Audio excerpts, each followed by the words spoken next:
E aí, maravilhosos? Vamos seguir junto nessa jornada pela maternidade? Bom, hoje a gente vai falar um pouquinho das diferenças entre cada técnica. Eu queria começar falando então sobre a inseminação caseira. Esse procedimento ele é utilizado por muitos casais de mulheres por diversos motivos, né? Algumas relatam então dificuldade no acesso aos tratamentos de reprodução assistida ou mesmo por opção, por não quererem uma medicalização excessiva dos seus corpos ou de se sentirem um pouco, né, mercantilizados em todo esse processo dentro das clínicas. Essa forma, então, as pacientes escolhem, né, entram em contato diretamente com o doador e fazem a inseminação em casa, tá? Mas eu preciso trazer aqui, do ponto de vista mais técnico, que esse procedimento, ele pode trazer alguns riscos, tá? Eu não quero dizer que necessariamente esses riscos vão acontecer. Mas, como a gente não tem nenhum controle desse doador, né, isso gera uma instabilidade jurídica. Por exemplo, esse doador, ele pode requerer posteriormente a paternidade. Outra questão é que vocês podem se colocar em risco de contrair alguma doença, porque por mais que ele apresente os exames sorológicos, infectológicos, é difícil, né, que vocês, sem um conhecimento mais técnico, consigam de fato avaliar a segurança daquela amostra. Num banco de sêmen, a gente acaba fazendo diversas repetições desses exames para garantir com que essa amostra não esteja contaminada. A inseminação intrauterina, utilizando um sêmen de doador feita em uma clínica, é uma outra alternativa. O que é a inseminação intrauterina? Nada mais é do que vocês escolherem um sêmen em um banco de sêmen. Essa amostra ela vai ser processada e os melhores espermatozoides vão ser selecionados. Esses espermatozoides vão ser depositados diretamente no útero de quem vocês escolherem que vai gestar. É importante de lembrar que na inseminação, a mesma mulher que gesta também, né, utilizou os seus próprios óvulos, porque ele é um procedimento que ocorre dentro do corpo da mulher. Então não é possível fazer aquela forma, né, de maternidade compartilhada no caso da inseminação intrauterina. A inseminação intrauterina é um procedimento normalmente que tem um custo mais baixo do que a fertilização in vitro, por exemplo.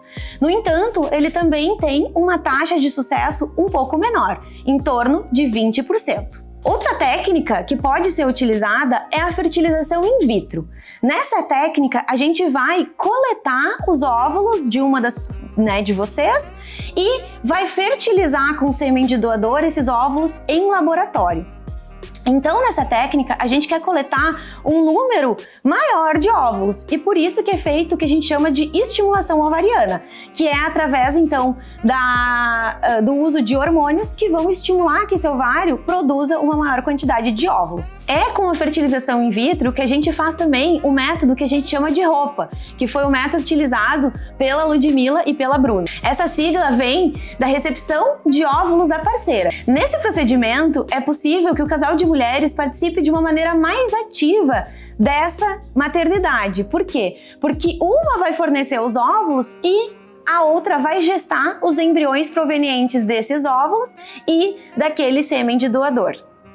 Então, como a Bruna e a Ludmilla fizeram, né, que no caso foram coletados os óvulos da Ludmilla, esses óvulos foram fertilizados no laboratório com sêmen de doador e esses embriões foram transferidos para o útero da Bruna. Essa é uma alternativa se vocês querem se sentir mais parte ativamente desse processo, né? Porque as duas vão ter um envolvimento biológico nessa maternidade. Uma tendo, né, fornecendo um material genético para esse bebê e a outra participando, então, da gestação. Uma dúvida muito frequente que muitas vezes vocês não querem passar é pelo uso excessivo de hormônios, né? Então, quando a gente compara isso entre os procedimentos, é preciso dizer que na inseminação intrauterina é possível até realizar ela sem utilizar nada de hormônio. Ou, muitas vezes, a gente pode utilizar só um pouco para conseguir induzir essa ovulação e saber o momento exato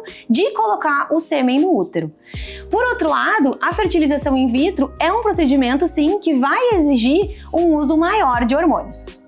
Parêntese, Preciso voltar porque esqueci de duas coisas muito importantes. Uma delas é em relação à taxa de sucesso da fertilização in vitro, que se a gente comparar com a inseminação intrauterina, ela nos dá uma taxa maior, em torno de 50% se a gente considerar a idade de 35 anos.